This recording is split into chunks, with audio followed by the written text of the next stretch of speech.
এই মুহূর্তে আপনাদের সামনে কথা বলতে এসেছি 16 জুলাই বঙ্গবন্ধুর সমাধিসৌধ কি গুড়িয়ে দিতে যাচ্ছে এনসিপি, এই প্রসঙ্গটি নিয়ে আপনাদের সামনে কথা বলবো।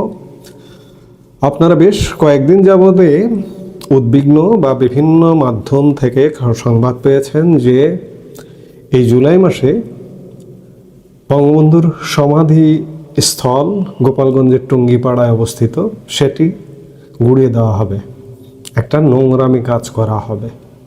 আমি অবাক হচ্ছি না, গুড়িয়ে যদি দেয় তাতেও অবাক হব না, গুড়িয়ে না দেয় তাতেও অবাক হব না। কারণ আমি অবাক হওয়া তখন থেকে ভুলে গেছি যখন এই বছরের 5 ফেব্রুয়ারি আমাদের মুক্তিযুদ্ধের আতুরঘর, স্বাধীনতার আতুরঘর, ধানমন্ডি 32 নম্বর বঙ্গবন্ধুর স্মৃতি বিজড়িত সেই বাসভবনটি, সেই স্মৃতি জাদুঘরটি বাংলাদেশের সেনাবাহিনীর সামনে বুলডোজার দিয়ে গুড়িয়ে দিল। তাতে আজকে যদি বঙ্গবন্ধুর সমাধিস্থলও গুড়িয়ে দেয় অবাক হব না। ইতিমধ্যেও একটা গোয়েন্দা রিপোর্টও সামাজিক মাধ্যমে, সোশ্যাল মিডিয়ায় ঘুরে বেড়াচ্ছে যে সৌদি আরবে বসে বাংলাদেশের জঙ্গি সংগঠন, যে জঙ্গি সংগঠনগুলোর নেতারা জেলে ছিল 5 আগস্ট পূর্ববর্তী সময়ে, তারা মুক্তি পেয়েছে, বিভিন্ন জঙ্গি সংগঠন, তারা সৌদি আরবে বসে পরিকল্পনা করেছে যে বঙ্গবন্ধুর সমাধি স্থল গুড়িয়ে দেবে, এবং সেটি এনসিপির ব্যানারে।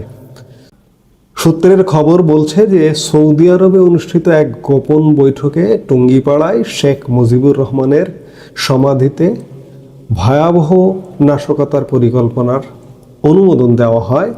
এখানে উপস্থিত ছিলেন হারুন ইজহার জঙ্গি নেতা, জসিমউদ্দিন রহমানি, ব্রিগেডিয়ার হাসান নাসির, একজন অবসরপ্রাপ্ত সামরিক কর্মকর্তা। এই হাসান নাসির ক্যান্টনমেন্টে কদিন আগে পিএনজি পার্সোনা নন গ্রাটা বা অবাঞ্ছিত ঘোষিত হয়েছেন, এখন তিনি ক্যান্টনমেন্টে অবাঞ্ছিত।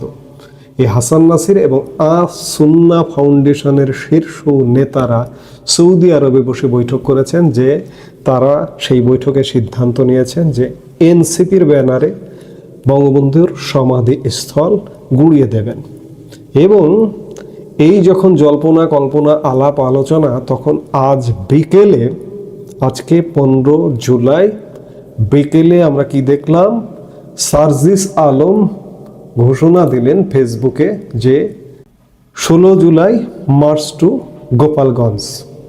জুলাইয়ের প্রথম প্রহরে দেশ গড়তে জুলাই পদযাত্রা কর্মসূচি পালন শুরু করেছে জাতীয় নাগরিক পার্টি। সেই কর্মসূচির অংশ হিসেবে বুধবার 16 জুলাই গোপালগঞ্জে যাবেন দলটির নেতারা। এ বিষয়ে মঙ্গলবার বিকেলে নিজের ভেরিফাইড ফেসবুক পেজে দেয়া এক স্ট্যাটাসে দলটির উত্তরাঞ্চলের মুখ্য সমন্বয়ক সার্জিস আলম লিখেছেন 16 জুলাই মার্চ টু গোপালগঞ্জ। এরপর নিজের পোস্টের কমেন্ট সেকশনে তিনি আরও লিখেছেন, আমরা আসছি জুলাই পদযাত্রায় গোপালগঞ্জ জেলা শহরে সকাল 11টায়। উদ্দেশ্য কি? 16 তারিখ তো জুলাই শহীদ দিবস। ইতিমধ্যে রাষ্ট্রীয়ভাবে শহীদ দিবস ঘোষণা দিয়েছে, এবং শহীদ দিবস যখন ঘোষণা দিয়েছে তখন তাদের তো থাকার কথা রংপুরে। এই শহীদ দিবস ঘোষণা 16 জুলাই 2024 আবু সাইদ রংপুরে একজন নিহত হয়েছেন, তার স্মরণে 16 জুলাইকে রাষ্ট্রীয় শোক ঘোষণা করেছে সরকার।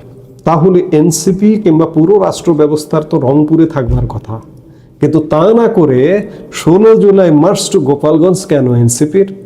উদ্দেশ্য কি? উদ্দেশ্য কি বঙ্গবন্ধুর সমাধিসৌধ ভেঙে সমান করে দেওয়া? অবাক হব না, কারণ বাংলাদেশে কবরস্থান বা মাজার ভেঙে দেওয়া হয়েছে, গত 1 বছরে শতাধিক কবরস্থান ভেঙে দেওয়া হয়েছে, সমাধিস্থল ভেঙে দেওয়া হয়েছে। আজকে যদি বঙ্গবন্ধুর সমাধিস্থল ভেঙে দেওয়া হয় তাহলে অবাক হব না। আমি যতক্ষণ না পর্যন্ত বাংলাদেশ সেনাবাহিনীর প্রতিরোধ দেখব ততক্ষণ পর্যন্ত আমি এই গ্যারান্টি দেব না। কারণ 32 ভাঙবার মুহূর্তে যে সন্ধেবেলা তারা ভাঙতে গিয়েছিল, যে রাতের বেলা ভাঙতে গিয়েছিল, আমি সেই সন্ধেবেলা এক ভিডিওতে গ্যারান্টি দিয়ে বলেছিলাম শেষ পর্যন্ত 32 ভাঙতে পারবে না। এরা যতই হম্বিতম্বি করুক, আমি নিজেও এখন আর কনফিডেন্ট নয়, আত্মবিশ্বাসী নয়। এই বাংলাদেশে যে কোনো সময় যে কোনো ঘটনা ঘটতে পারে। আগামীকালকে গিয়ে বঙ্গবন্ধুর সমাধি সৌধের সমান হয়ে যাচ্ছে, সেটি কি এখন দেখতে হলে, আমরা গোয়েন্দা রিপোর্ট দেখছি গত কয়েকদিন যাবৎ, দেখতে হলে কালকের দিন দেখতে হবে যে কালকে কি হয়। কালকে যদি সফল হয় তাহলে বুঝতেই হবে যে বাংলাদেশ কোথায় গেছে। কোথায় গেছে এটি আর বুঝবার বাকি নেই। মানুষ হতাশ, মানুষ আর কোনো কিছু নিয়ে আশা করে না, আমরাও আশা করি না। দেখা যাক কালকে কি ঘটে। আগামীকাল যদি মোড় ঘোরে তাহলে বুঝবেন, তাহলে বুঝতে হবে যে না, কিছু একটা হচ্ছে, কিছু একটা ঘুরছে।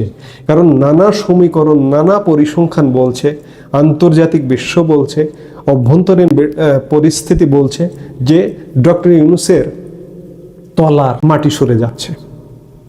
এই মাটি সরার সাথে বঙ্গবন্ধুর সমাধিস্থল ভাঙারও একটা সম্পর্ক আছে, একটা যোগসূত্র আছে।